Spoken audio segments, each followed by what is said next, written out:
The events begin in the midst of the final battle between humans and the demon tribe, where 5 heroes confront the demon emperor Simolis. Atop a peak known as the Pillar of the Moon Beast, this great war reaches its conclusion. The demon emperor is eliminated, but the 5 human heroes pay a heavy price in turn. Sword Saint Ran Fai, Celestial Archer Faya, and the flawless knight Hei Malovi appear, while one of the heroes named Gron attempts to heal the Sage of Holy Light, Sofka, using the art of healing. She asks Master Gron to stop, explaining that his efforts are useless. Hei Malovi adds that the wound inflicted on their companion by the demon emperor's final blow is not something that Gron, in his exhausted state, can heal. Gron shouts at them in anger, telling them to be silent, but the injured Sofka asks him to stop trying to save her, asserting that she is already content with this end. Faya expresses her regret that despite their victory, they couldn't fulfill their promise to all return together. Suddenly, the voice of the demon emperor echoes, confirming that what Sofka said is true, and that this is the end. Gron is surprised to hear the demon emperor's voice and quickly turns in the direction of the sound, but he doesn't see him around them. The demon emperor announces that this is his voice and the final words of this majestic battle. A bloody energy erupts from the heroes' bodies, and they realize they have been deceived. They discover that whoever kills the emperor is absorbed by his body and blood.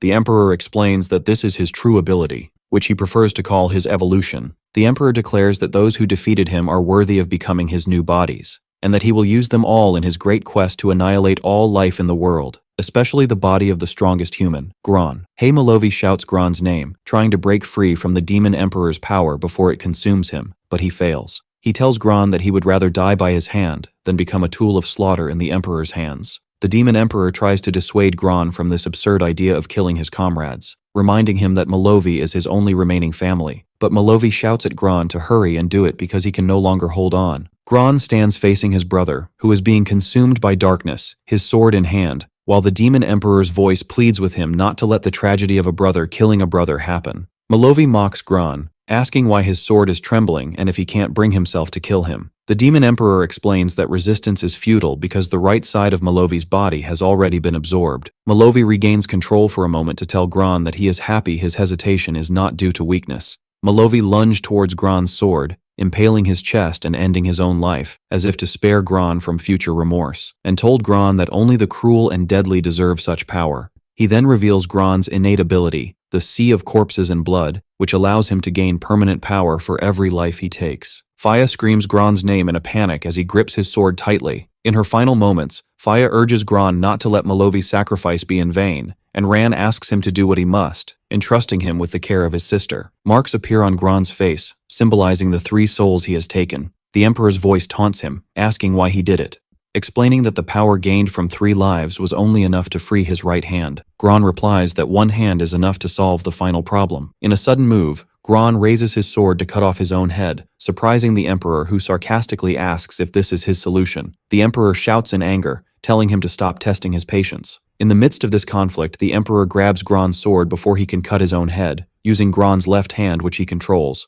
and shatters the holy sword, Sora. The Emperor confidently declares that there is no longer any attack in the world that can harm his invincible body, but Gron answers defiantly, asking if the Emperor truly believes that what a sword can destroy, he himself cannot destroy, as Gron thrusts his hand into his chest. The Emperor is astonished and screams his name as Gron crushes his own heart with his fist, destroying it without hesitation. The Emperor admits he underestimated Gron, describing him as a man born for slaughter who continues to kill until his death. As Gron's consciousness fades, he thinks that this is his end, taking the Demon Emperor with him, but he feels regret for not being able to annihilate the entire demon tribe, or save any of the people he should have protected, this being his final regret. 5 years later, a group of demons holds a memorial service on the 5th anniversary of the Emperor's passing. It becomes clear from their conversation that they have kidnapped 4 human girls and 1 demon as sacrifices. Their leader gives a speech, vowing that the Emperor's sacrifice will remain in the memory of the new generation of demons, and then announces the start of the ceremony. The ceremony involves slaughtering the 4 pure sacrifices first,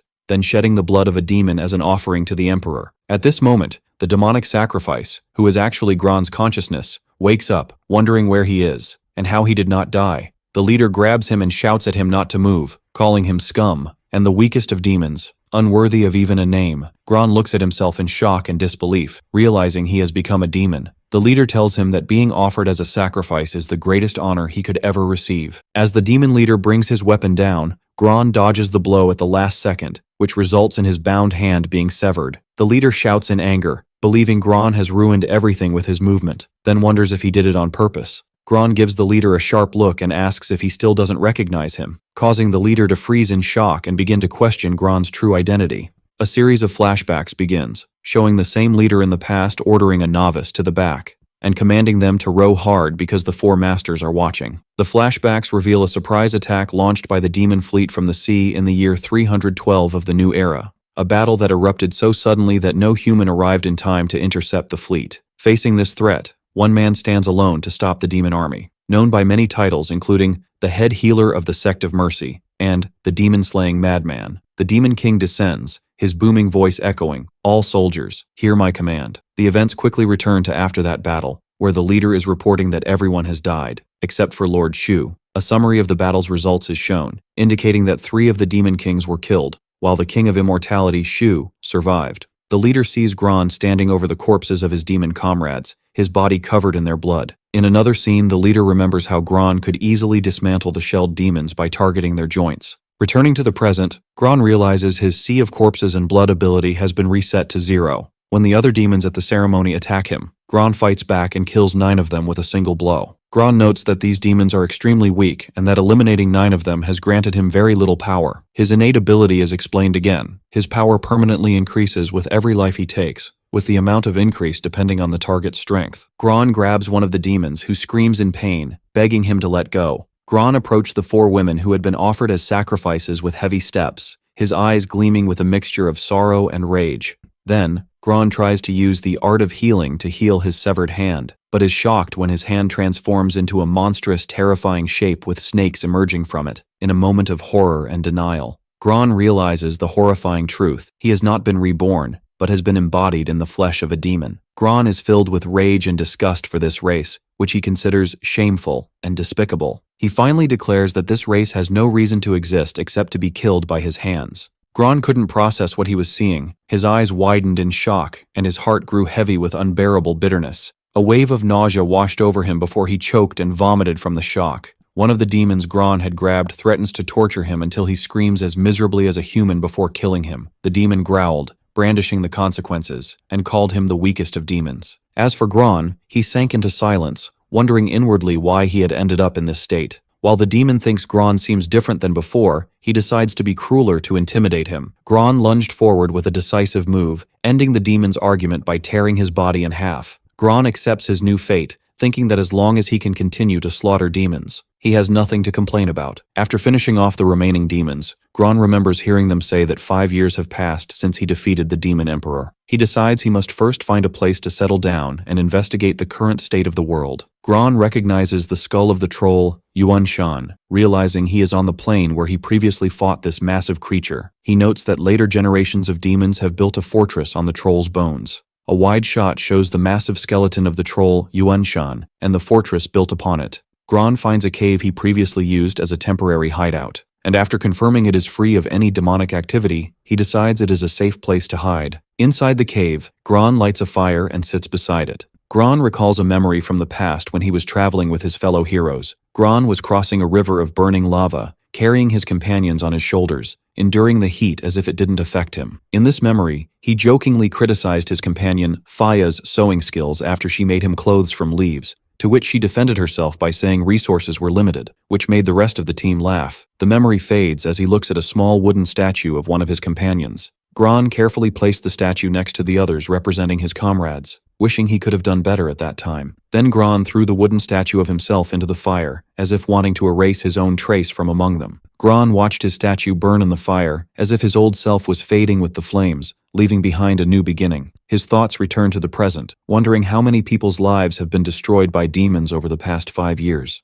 Gron decides that since he has become a demon, he must use this to destroy them from within, and he begins to access the memories of the demonic body he inhabits. The memories reveal that this body belonged to a weak demon of the snake-blooded lineage, a slave in the Yuanshan region who was constantly bullied according to the might is right law prevalent among demons. Then, a more surprising memory appears of a demonic teacher giving a lesson on the state of the world to a class of demons. Gron is astonished by the idea of education among demons, as he believed their nature contained only the desire to kill, being mere tools of war created by the Demon Emperor. Gron wonders how the demons managed to develop a civilization and establish a presence on Earth in just 5 years. He blames himself for what happened, believing the reason is that he wasn't strong enough in his past life to solve all the problems. Gron vows to himself that in this new life, he must become stronger than he was, and that he will stop at nothing to fulfill his oath to hunt down and kill all demons. The scene shifts to Yuanshan Region New Recruit Training Camp number 2 inches, where Gron listens to a demon instructor explaining the current situation on the continent of Solis. Through this explanation, Gron understands that in the 5 years following the death of the demon emperor, the demons, led by Shu, established 5 major courts and continued the war with humans, leading to a stalemate where each side controls half the territory. The instructor moves on to talk about innate talents. The instructor explained that innate talents are abilities one is naturally born with. He then added that demons, just like the inferior humans, each possess a special talent they are born with. The instructor explained that the use of any skill from their innate talents, whether by humans or demons, comes at the cost of consuming a portion of the cursed seal power latent in their bodies. He explained to them that their seal power is displayed as symbols, ranked from weakest to strongest, from the 1st to the 6th seal. As for the seals that surpass the 6th, called the Transcendent, talking about them was considered futile for the group of beginners, and boasts that he himself is a powerful 2nd seal holder, while all the new recruits are at the 1st seal level. Gron realizes he is also currently at the 1st seal level and thinks that snake-blooded demons are rare, and that he needs to learn about his new innate talent. The instructor continues, explaining that the 2nd seal is a crucial point where one can awaken the authority of their innate talent. The instructor explained that awakening the authority of an innate talent only becomes possible upon reaching the 2nd seal, stating that it serves as the final move and unique technique for each individual. It is their ultimate move or special technique. A talented new demon arrives, and the others make way for him in fear, as he shoves Gron forcefully. They whisper that he is a genius at the 2nd seal level, and they cannot afford to anger him. The newcomer looks at Gron with disdain and asks who allowed this slave to enter, while others describe him as worthless trash. The instructor orders them to be quiet and for Gron to be sent back to the gutter, announcing the start of the practical lesson. The instructor explains that seal power and innate talent do not entirely determine the outcome of a fight, but that skill, information, tactics, and adaptability are equally important. Everyone was alerted that their next task required careful observation and analysis, ultimately leading to the identification of the creature's weak point. The newcomer showed noticeable enthusiasm, finally seeing something that piqued his interest. The instructor reveals a massive beast chained up, explaining that it is a vile howling demon, a type of demon created by the emperor in his early years, which attacks everyone indiscriminately due to its low intelligence, and this is the only one left out of 10. Gron finds the lesson boring and decides to leave, believing there is no other useful information. As he leaves, he thinks with regret that he cannot kill all the demons to increase the power of his sea of corpses and blood, because that would cause a huge commotion and bring him trouble. The howling demon suddenly moved, lunging fiercely at the surrounding demons. The instructor grabs the beast's chains, thinking to himself that although the beast possesses the power of the 3rd seal, its only weakness, its throat, is under his control, rendering it unable to use its power. Suddenly, the vile howling demon begins to speak, which shocks the instructor. The beast mocks the instructor, addressing him as little brother, and saying he mistakenly believes he is safe by controlling its throat. The beast describes the new generation of demons as naive and reveals it has been playing dumb for weeks to complete a mission, and that eliminating the demons of the court of atrocity present is just an addition to its task. The beast breaks free from its chains and attacks the instructor, killing him with a single blow. The demons trembled in terror as they watched their instructor fall so easily, as if his strength meant nothing against the creature. The vile howling demon charged through the ranks of the demons, attacking them fiercely and slaughtering a great number of them without mercy. Amidst the chaos, the talented demon is wounded by the power of the 3rd seal beast and decides that the priority is to escape and not waste his secret weapon in this situation. When the talented demon tries to flee, Gron blocks his path. The talented demon fell to the ground, glaring at Gron in anger and wondering, "Why are you in my way?" Gron looked at him with a frightening and terrifying gaze, as if his eyes held a silent threat. The howling beast notices the talented demon's escape attempt and heads towards him, causing him to panic and realize he must use his secret weapon before the beast can reach him. It suddenly freezes in place, sensing a powerful and terrifying aura emanating from Gron. The beast is confused as to why this extremely weak demon is not afraid of it, and wonders if it knows its true weakness, but quickly dismisses the idea. The beast justifies to itself that it is impossible for a new generation demon to know its weakness, as all 9 of its brothers died many years ago. The beast is convinced that Gron is just bluffing, but Gron coldly warns it that if it takes another step, it will die. The beast scoffs at the threat and prepares to unleash its authority. Gron stood his ground firmly, indifferent to the beast's threats. Suddenly, the vile howling demon flees, analyzing the situation and deciding that a confrontation is too risky for too little reward, and that only a fool would accept such a deal, leaving the talented demon in a state of shock. Gron extends his hand towards the talented demon, but the latter looks at him with suspicion, wondering about his intentions. The talented demon rudely refuses the help. Gron extended his hand coldly, snatched a piece of the talented demon's robe, and then wiped the blood from his hand with it. The talented demon gets angry, calling him a filthy farmer. Afterwards, the other demons surround Gron, surprised that he managed to scare the beast away, and demand to know the trick he used. One of the warrior-class demons tells them that a slave should not hide anything from them. Gron calmly explains that he once read in the Human Tactical Manual Against Demons that vile howling demons do not have fixed vision, and all one has to do is stand still so they cannot see you. The demons recognize the book as being authored by the demon-slaying madman Gron, and one comments that Gron understood demons better than they did, while another expresses relief that such a terrifying person died 5 years ago. Based on this new information, they decide to hunt down the beast for the reward. Gron thinks to himself sarcastically, revealing that he lied about the vile howling demon's weakness, and that he hopes the other demons go get themselves killed by believing his lie. Meanwhile, the talented demon feels anger towards Gron for what he perceives as arrogance and disregard. One of his followers approached him with concern, asking how he was, but the talented demon didn't admit his weakness. Instead, he explained impatiently that he was just tired and wanted to sit for a bit, asserting that his legs hadn't yet reached the point of complete paralysis. After that, the talented demon orders 5 of his followers to pursue Gron and kill him in the most humiliating way possible. One of the followers assures him that Gron's death will be satisfying. Gron senses he is being followed, so he stops and tells his pursuers they have followed him long enough, and it's time for a confrontation. The 5 demons appear, and one of them creates a thick fog to cover the area and prevent any outside interference. One of them orders his comrades to hurry after Gron so they don't lose his trail. Inside the fog, the demons discuss that the innate talent of the snake demons comes from the lineage of the ancient serpent, and they warn each other of its venom. But they downplay the danger, believing Gron's venom won't be strong due to his weak seal power. After deciding to split up to search for him, one of them is heard screaming in pain, saying that Gron's snake has bitten him in the stomach. Then the demon explodes, releasing a fog that covers his comrades. The others quickly realize there is venom in the fog itself and start screaming in pain as it hits their eyes.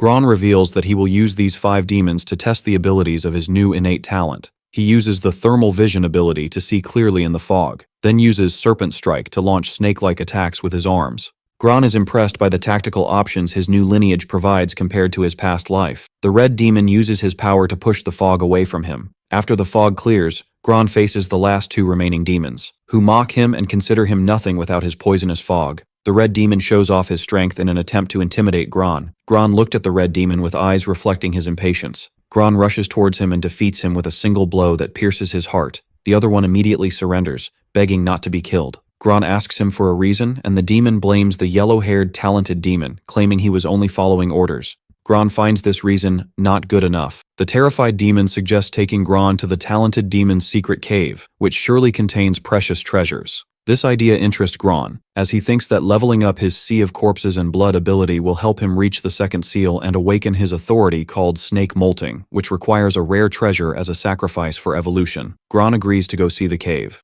The demon leads Gron to a waterfall and tells him that the yellow hair's treasure is hidden in the cave behind it. Gron shoves the demon who guided him into the cave, only for the latter to be surprised by a trap of deadly arrows that pierce his body. Coldly, Gron utters a sarcastic thanks before disappearing into the depths of the cave. Elsewhere, the leader of the Yuanshan region, a female demon named Skullcrusher, receives a report that the vile howling demon caused chaos at the new recruit training camp number 2, then fled in fear from a snake lineage demon slave. Skullcrusher finds this news interesting. Inside the cave, Gron finds only a small box. At that moment, the yellow-haired talented demon suddenly appears and snatches the box from Gron's hand, screaming at Gron for daring to touch his things. The talented demon attacks, but Gron easily blocks him and breaks his leg. The talented demon is shocked by the complete transformation in Gron's personality and power, realizing why his 5 followers couldn't handle him. Given the tight space and his injury, he realizes he can't fight Gron in this confined area. The talented demon decides he must retreat first. He uses his innate talent, rock feather armor, to sprout wings and fly away. Upon seeing the flying demon, Gron remembers another flying demon from his past. Gron launches himself from the cave with immense force, and this memory seems to trigger a powerful rage within him. The talented demon is shocked when he sees that Gron has managed to reach him. Gron catches up to the fleeing demon and attacks him with a barrage of violent punches, but the talented demon kicks him away, causing Gron to fall into a nearby lake. The talented demon mocks Gron, telling him he has fallen into the Yuanshan Juice Lake, filled with countless bloodthirsty insects. As those insects appeared and began to attack Gron, the talented demon told Gron in a serious tone that those biliary insects in Yuanshan are insatiable for blood, and their number is immense, countless like the hairs of an ox. He adds that he will enjoy watching them gnaw on Gron's flesh until only bones remain. The demon thinks to himself that the juice from the remains of the powerful troll Yuanshan was enough to form this deadly lake, and that if Yuanshan were still alive, they would have already wiped out the humans. Gron starts fighting the insects, showing immense strength. As he continues to fight the insects one by one, the talented demon is surprised by Gron's combat power. He mocks him, saying his strength is worthless against the endless number of insects. Gron uses his serpentine ability, launching multiple and rapid attacks that kill the insects in large numbers. Despite this, the talented demon continues to mock his speed, calling him a filthy farmer. The talented demon continues to mock Gron, calling his serpentine attacks slow earthworms, and tells him to wait until he dies slowly. A short while later, Gron eliminates a huge number of the juice insects, their bodies falling from the sky, and then he attacks the talented demon directly. The demon is surprised by Gron's increased speed. Gron thinks that although he killed many insects, they were so weak that they only raised him to the second seal level. However, he believes this power is enough to deal with this annoying bird. Gron appears before the demon and threatens that he will slice off the top of his skull the next time he blinks. The demon calls him crazy, but is shocked by Gron's incredible speed. Angered, the talented demon unleashes his secret weapon, Emperor Shu's demonic arrow, explaining that he found it with his sister when they lived by the sea, and believes it is fate that he uses it at this moment. The arrow hits Gron, and dark serpentine energy wraps around his body, surrounding the purple lightning-charged arrow, and he falls into the depths of the lake. The talented demon wondered anxiously about the true situation, questioning if Gron had really been injured by the fierce thunder arrow. The talented demon's sister arrives and asks him with concern if he is okay. He tells her he is fine and that he just dealt with a thief who tried to steal their belongings. He holds up a precious item, explaining that it is supposed to be used to heal her eyes and that he will protect it with his life. Underwater, his body reacted strangely to the arrow, as he doesn't recall the arrow having the ability to disfigure the body. He wonders why his body is reacting to the arrow in this way. Gron has a sudden moment of realization, as if the pieces of a puzzle that didn't fit have finally come together before him. A massive serpent appears before Gron, coiling itself into the shape of an infinity symbol. Gron realizes that his body, tempted by the rare sacrifice of the arrow, has instinctively triggered the automatic awakening of his authority. Gron considers this turn of events fortunate. The authority of the ancient serpent lineage is revealed. Snake molting, a massive explosion of energy erupts from the lake. The demon and his sister watch the bubbles disappear from the water's surface, believing Gron is surely dead. As he tells his sister they can finally relax, lightning strikes the sky. The sky suddenly changes, covered by thick dark clouds, and rain falls heavily, flooding the ground, while loud thunder roars and violent lightning flashes across the sky. The talented demon froze in place, his eyes widening in astonishment as he watched the dark lightning violently split the sky. A massive purple bolt of lightning struck the lake, causing a violent explosion that echoed through the area, and the waves rose high. The talented demon's sister notices that something has jumped from the flash of lightning, and when her brother asks where it is, she points and says it's there. The talented demon looks and can't believe his eyes as he sees Gron standing on a statue in the middle of the water. Gron appears in his new, fierce thunder form in the middle of the lake, surrounded by an aura of violent purple lightning. The talented demon and his sister stand in shock under the heavy rain. Gron calmly tells them that he made them wait for their death. He then corrects himself, saying it was his mistake, which angers the talented demon who rushes towards him, yelling at him not to get cocky and calling him a filthy farmer. Gron easily parries the attack and cuts him at the same time, sending his opponent flying through the air, screaming in anger and accusing Gron of tricking him. Gron appears behind him and tears off one of his wings, thinking to himself that an opponent of this level is not enough to fully test his current abilities. The talented demon falls into the water. The talented demon's sister rushes toward him in fear and worry, her eyes filled with panic over what might have happened to him. The talented demon curses his weakness and wishes he were stronger. The fear for his sister's fate after his death drives him to unleash his latent power. As a massive yellow energy erupts, Gron notices this transformation, while his sister realizes that her brother has finally awakened his own authority of the rock feather armor. Determined not to be a burden anymore, his sister decides she cannot let him fight alone. She unleashes her ability, controlling Demon Eye, and summons a massive beast from the water. The siblings let out a cry, declaring their readiness for a decisive battle that could lead to either life or death. Her brother unleashes his technique, Sky-Shaking Arrow Rain,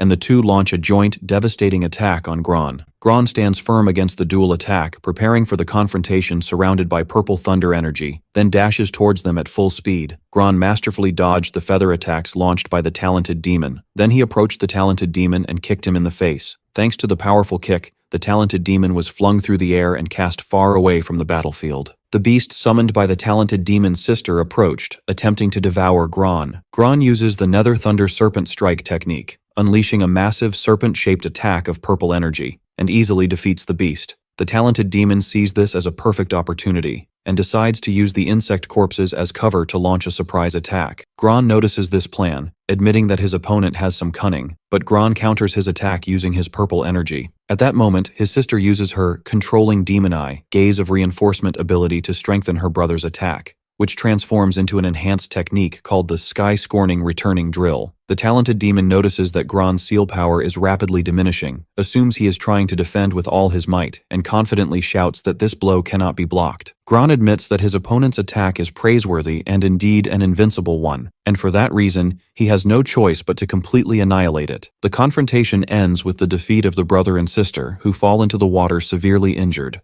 The dying talented demon tries to give his sister a small pouch, asking her to take it and run, but she refuses to leave him behind. Gron arrives and stomps on the talented demon's hand holding the pouch. The talented demon begs Gron to return the pouch, explaining that his sister's eye disease requires her to consume freshly plucked human eyes to avoid going blind. Gron tells him that this is a problem that can be solved with a simple healing art. The talented demon replies that good healers are rarer than human eyes. Gron told him that because of that, many innocent people had lost their eyes. The demon's sister abandons the treasure and begs for mercy, asking Gron to take everything and leave them alone. The rain suddenly stops, and Gron asks the demon a question. Did those people beg him for mercy when their eyes were being plucked out? The demon's sister is shocked and speechless, so Gron demands a yes or no answer. The demon's sister admits that she has forgotten. Gron concludes that he was overthinking it. Despite having civilization and emotions, the essence of demons remains unchanged. They have only moved from harming people to harming them for their own benefit,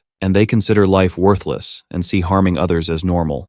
Afterward, Gron reflects that the fierce thunder form he obtained is his biggest gain so far, but he realizes that using it consumes a large amount of seal power, so he cannot use it freely for now. Elsewhere, a demon finds the bodies of the brother and sister and reports to his leader. The leader explains that the death of the brother and sister has nothing to do with the sudden change in weather, as their heads were blown off in an instant by a lightning strike. Describing the method as quick and violent, their leader, Skullcrusher, appears and declares that it seems an uninvited guest has arrived in her territory. Skullcrusher orders that from now on, she must personally investigate any strange deaths of talented newcomers. Meanwhile, Gron is walking through the forest. When Skullcrusher confronts him and asks who he is and what he is doing there, Gron tells her he is looking for some wild fruits to take and plant. Skullcrusher remembers him and recognizes him as the slave she heard about who scared off the vile howling demon. She tells him there is something more important now, throws him to the ground, and pins him with her foot, saying she has been craving a fruit pie lately, and he had better find some good fruit. She then leans over him and threatens to make a delicious dish out of him if he doesn't.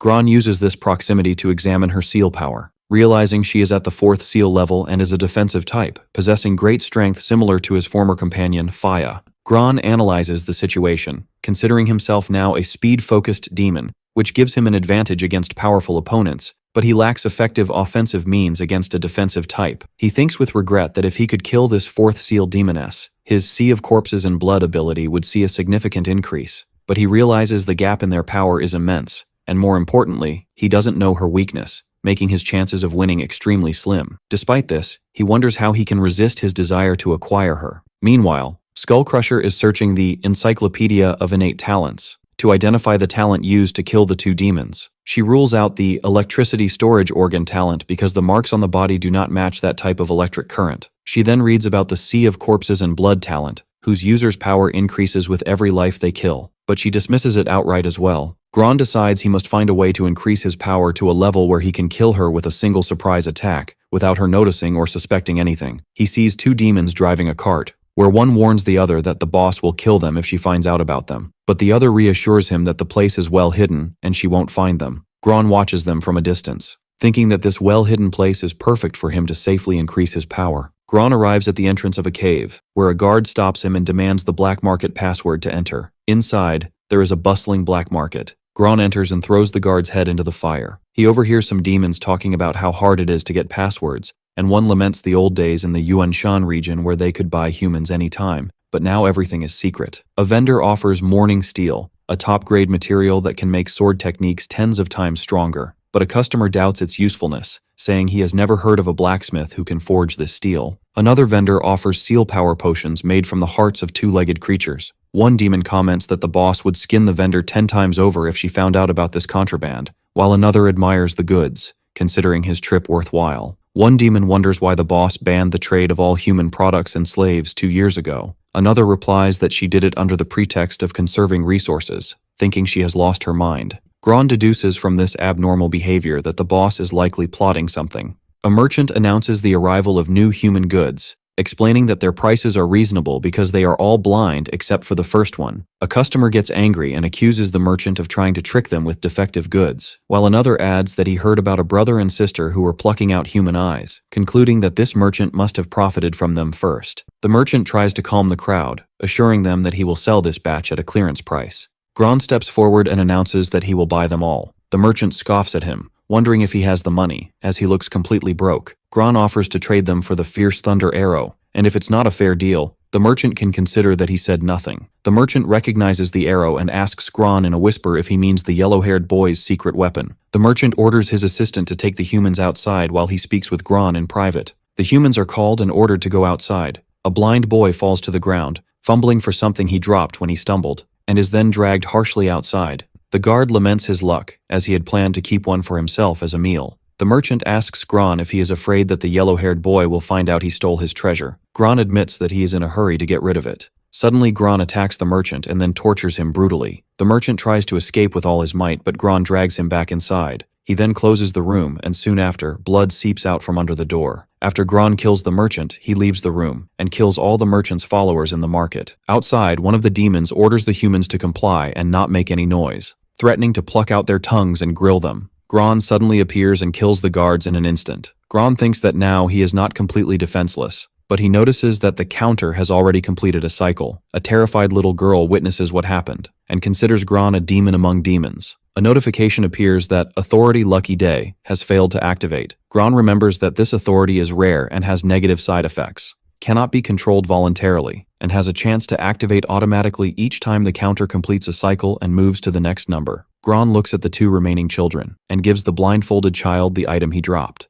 The blindfolded boy confirms that these are their belongings and takes them from Gron. Gron orders them all to follow him. The girl asks if he will hold the rope he is leading them with. Gron throws the rope to the ground, explaining that he doesn't like to see people being led. Later, after Gron has healed the humans' eyes, one of them shouts with joy that he can see again, and thanks Gron profusely, calling him a great benefactor, and expressing his amazement that there is a good person among them. Another man scolds him for his inappropriate talk with their benefactor. The second man apologizes to Gron, explaining that his companion is still afraid of the yellow-haired demons and cannot speak properly, and asks him to forgive him. Meanwhile, the little boy thanks Gron for helping him find their belongings and healing their eyes, but Gron tells him to be quiet. The little girl asks Gron why he saved them from the demons, when he himself is clearly a demon. Gron simply replies that he did it because he wanted to. The girl is surprised and confused by his answer. Gron looks at her sharply and orders her to be quiet because the adults are busy.